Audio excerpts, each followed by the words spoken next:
بسم اللہ الرحمن الرحیم۔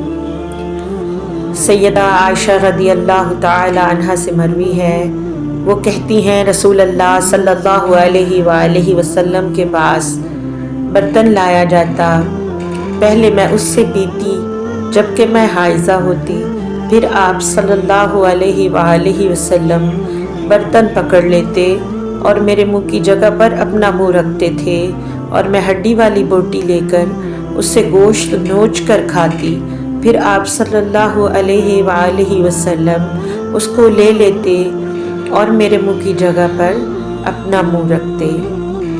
مسند احمد، حدیث نمبر 952۔ یاد رہے یہ تمام کام میرے آقا کریم علیہ الصلوۃ والسلام نے ہمیں زندگی کا درس دینے کے لیے کیے، اور یہ ان کے لیے ہیں جو جاہل مرد حضرات اپنی بیویوں کو پاؤں کا جوتا سمجھتے ہیں، لیکن دیکھیں میرے آقا کریم علیہ الصلوۃ والسلام نے بیوی کو کیا مقام دیا۔